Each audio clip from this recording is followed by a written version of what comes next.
بسم الله الرحمن الرحيم. تعادل الزمالك مع الجونة. تعادل متوقع. كالعادة يعني إن الزمالك لما بيجيله فرص كتير أو بيجيله فرصة اللي هو يركب الدوري ويفرق عن كل المنافسين بتوعه بيفشل اللي هو يستغل الفرص. الكلام ده مش الموسم ده، بل على مر السنين كلها كده. إن الزمالك ما بيستغلش الفرصة بشكل كويس إلا قليل قوي. انت النهارده لعبت ماتش الشوط الاولاني، لعبت شوط كويس جدا. كان في ضغط، كان في ضغط كويس، كان في تحركات كويسه، كان في لعب ايجابي. الخطوط بتاعتك قريبه من بعض. كل حاجه في الشوط الاولاني تدل ان انت الماتش بتاعك والماتش سهل بالنسبه لك. ليه تنزل الشوط التاني تعمل اللي انت عملته ده؟ طب ليه تنزل الشوط التاني؟ طب بلاش تنزل الشوط التاني. ليه تخش المباراة وما عندكش حد ست على الدكة؟ كلنا شايفين الأخبار أو كلنا بنتابع الأخبار اللي بتنزل إن محمود جهاد سليم، إن أحمد ربيع سليم. ما تحط حد فيهم على الدكة. طب أنت لما لعبت قبل كده قدام الجونة باتنين تمانية أو رجعت عبد الله ستة، هل نفعت معاك في حاجة؟ خسرت. فده يديك يعني ده يديك دلائل اللي انت اللعيبه اللي عندك دي او الثلاثه اللي انت بتلعبهم في نص الملعب مش هيقدموا لك حاجه سته. محدش فيهم هيقدر يديك الحاجه اللي انت مستنيها. فكرر نفس الغلط تاني. طيب، انت مش مقتنع باحمد ربيع ولا بمحمود جهاد.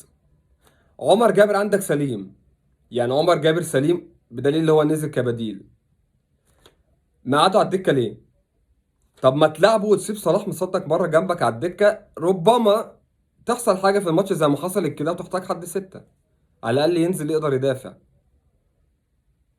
مين مفهمك ان عبد الله السعيد هيقدر يلعب سته؟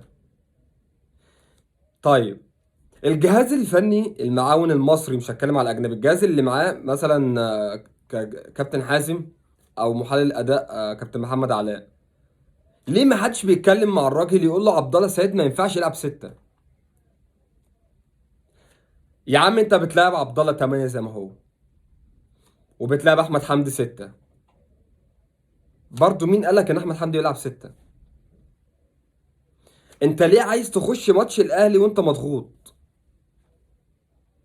انت لو كسبت الماتش ده كنت هتبقى 19 نقطة. هتخش ماتش الاهلي مستريح قوي. طول ما الاهلي هيفضل يكسب وانت هتفقد نقط بسهولة زي ما الماتشات دي كده، هتلاقي نفسك اخر الدوري ما عملتش حاجة. سيبك من شغل التحفيل وسيبك من الكلام اللي احنا بنقوله كجمهور. بس انت كلعيبة او كجهاز فني لازم يبقى انت عندك خطة بديلة للملعب. انا نزلت الشوط الاولاني البدني كويس، لعبت كويس، جبت جول، عملت الدنيا في الحلاوة. طب الشوط التاني عملت ايه؟ طب الكرة اللي اتلعبت اللي جه منها الجون دي اتكررت 3 مرات مثلا على مدار الماتش، او 4 مرات على مدار الماتش من الجون اللي هما بيشوطوا من بره ال 18، بيشوطوا كتير. طبيعي هتيجي واحدة فيهم يعني هيبقى معاهم الحظ في مرة. ما هو مش كل مرة الحظ يقف معاك. انت جبت جول ومش قادر تغطي بالتالي ليه؟ طب ما اضغط تاني وهات التاني وهات التالت، أمن نفسك، العب مستريح.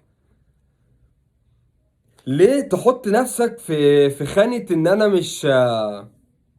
مش عارف انت حلو ولا وحش، ولا انت كلاعيبة كويسة ولا لعيبة وحشة، ولا انتوا هتعملوا ايه مثلا الماتش الجاي او بلاش الماتش الجاي، هتعملوا ايه اخر الدوري؟ هتاخدوا دوري مش هتاخدوه؟ هتاخدوا مركز تاني مش ليه انا ابقى قاعد بتفرج انا مش عارف انت عايز ايه؟ التغييرات. الماتش اللي فات انا كنت قايل جملة ان الزمالك الدكه بتاعته قويه. الماتش اللي فات باحمد شريف، بعمرو ناصر، باحمد حمدي، بفتوح، عندك كذا حد على الدكه بره بيعرف يلعب كوره. طب انت برضو الماتش ده جايب لي ايشو ما بيلعبش، ما شفتوش من اول الدوري. جايب لي سيف جعفر، مش عارف يلعب كوره ليه. شيكو بنزا اللي عنده مشاكل برضه حطه في التشكيله. طب وباقي اللعيبه اللي كانت معاك فين؟ طب ما تدي للناس التانية دي، حطهم يا عم حتى في السكور يا عم، حطهم جنبك على الدكه. انا مش عارف انت مدرب حلو ولا مدرب وحش، ولا انت بتقرا الملعب كويس ولا انت بتقراه وحش. انا ليه هتحرق دم في ماتش زي ده؟ انا مسيطر على الماتش طول الماتش كله. دونجا ماسك نص الملعب لوحده. بقالك 3 ماتشات هو دونجا اللي شايلك نص الملعب. طب ما تحط اللي انت ممكن اللاعب ده يطرد، ممكن اللاعب ده يتصاب زي ما اتصاب، ممكن وارد حاجات كتير قوي تحصل في الملعب.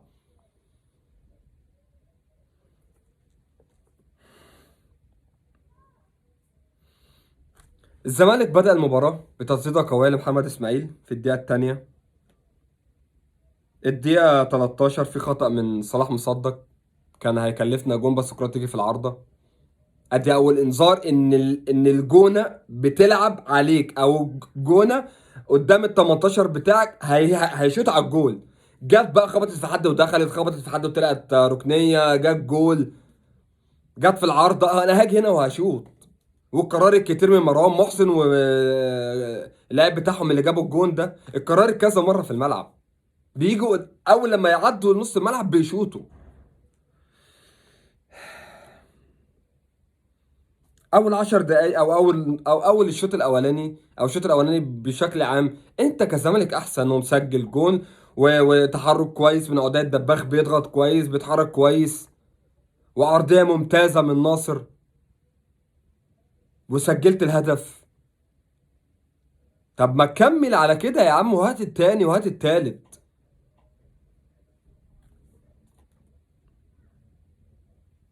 انا ما فيش حاجه تانية هقولها، هقول ايه؟ ما هو ده اللي حصل. هو الشوط الاولاني، انت لعبت الشوط الاولاني بس، هو الشوط الاولاني زي ما انا قلت، انت لعبت شوط كويس، عملت كل حاجه في الشوط الاولاني، والشوط التاني نزلت زي ما احنا شفنا كده. ده انا مش عارف اسميه ايه. هل محمود جهاد طيب ده يعني محرم اللي هو يلعب؟ طب هو مصاب؟ طب احمد ربيع، طب هو كويس؟ طب هو وحش؟ ما انا عايز، ما انا مش عارف انت بتطلع الناس دي ليه. انا مش عارف. طب انا مش عارف، ما عنديش اجابه لاي حاجه من اللي انا شفتها دي. اللعيبه لعبت معاك الشوط الاولاني كويس جدا. الشوط التاني تبديلاتك هي اللي خسرتك الماتش، هي اللي خسرتك 2 بونت، هي اللي خلتك تتعادل. عشان انت مش قاري، مش محضر، وتقول لك انا مش اللي هيفكر في ماتش الاهلي مش عارف. يا عم افكر في الماتش ده الاول. هو انت كده مفكر الماتش ده او محضر الماتش ده؟ اتعادل مع الجونه اللي هي المركز 16 ولا 17؟ انا مش فاهم ايه ده. ما تكسب الماتش ده عشان تخش ماتش الاهلي مستريح. على الاقل كسبت، خسرت ماتش الاهلي الجاي برضو انت مستريح. طب انت لو خسرت ماتش الاهلي الجاي هتبقى انت كام؟ هتبقى انت 17 و 15، فرق بينك بنقطتين، اللي هو الماتش الباي بتاعك اللي هو في الجوله ال 11. لو كسبوا الاهلي متصدر عنك بفرق نقطه. يعني كل اللي فات ده كله، اللي الاهلي عمله كله، انت بترجعه له تاني. انت كزمالك بترجع له تاني اللي هو عمله، الخرا العك الكروي اللي بيعملوه ده كله، وبالمشاكل بكل حاجه، انت بترجع له الكلام ده كله. مش انا قاعد بتفرج، انا مش عارف انا قاعد مش عارف اعمل ايه. ببص على الدكه، طب انت ده اتصاب، مين هينزل؟ ليه الواحد مطالب منك، او ليه الواحد مطالب اللي هو يتحرق دمه في ماتشات سهله زي دي؟ يعني بالاداء ده انا مش عارف هنزل قدام الاهلي الماتش الجاي هعمل ايه. هل هكسب؟ طب هتعادل؟ طب هخسر؟ انت مطالب تكسب الماتش الجاي، ما عندكش بديل. انت عشان تستمر في ضغط الاهلي وتصدر له، الاهلي هيفوق عليك الماتش الجاي. النهارده هو 23، لسه فاضل حوالي 6 ايام على الماتش الاهلي. ماتش الاهلي في 6 ايام. ماتش الاهلي يوم 29، مش عارف فاضل كام يوم، مش عارف الحساب، انا في رياضه سقط رياضه. الاهلي هيفوق عليك الماتش الجاي. الاهلي لو كسبك الماتش الجاي بنسبه 99.9 هياخد منك الدوري. خدها مني بقى كده، وقول ده واحد ما بيفهمش حاجه. الاهلي لو كسبك الماتش الجاي ماتش الفوقان بتاع الاهلي عليك الماتش الجاي. عايز تصدر المشاكل للاهلي تاني، اكسبوا الماتش الجاي. يا عم الماتش ده خلاص انا هقفله خلاص، وماتش ولا كأنه حصل. بس انا مش هقبل ان انا اخسر الماتش الجاي من الاهلي، ولا هقبل ان انا يعني نزيف النقاط اللي بيحصل لي من ماتشات السهله زي دي انا مش عارف اعمل فيها ايه. ده ماتش بالنسبه لي سهل. اتعادل مع الجونه واخسر من دجله، واتعادل مع المقاولين. طب انا مش فاهم اعمل ايه.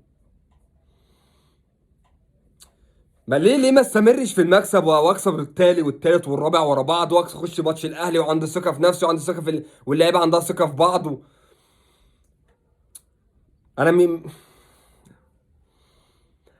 ماتش الاهلي لو ما كسبتوش، لو ما كسبتش ماتش الاهلي هيفوق بعديها. خلصت. لو ما كسبتش الماتش الجاي الاهلي هيفوق باقي الدوري. الاهلي لو كسب الماتش اللي بعديك اللي هو ماتش الباي بتاعك هيتصدر عليك الدوري. وبراحة بقى، براحة فريرة بقى، وبراحة الدنيا كلها، والناس كلها زي ما هم عايزين يعملوا يعملوا. انا الصراحة انا مش شايف اللعيبة اثرت في حاجة الماتش ده. انت كمدرب مش حاطط اساسا خطة لنفسك تانية. انا بحط خطة، هنزل الشوط الاولاني هضغط، مفيش فرقة في العالم هتقعد تضغط وتلعب بالاداء ده طول 90 دقيقة نهائي. لازم الشوط التاني البدني بتاعهم هيقع او مستواهم هينزل. فمفروض انا حاطط بديل، انا هعمل ايه الشوط التاني من الدقيقه 55 للدقيقه 60. هبدا اغير الشكل اللي انا بلعب بيه. عندي فكره تانية هطبقها في الملعب. لكن حرقه الدم دي انا ما لهاش اي مبرر عندي. السلام عليكم.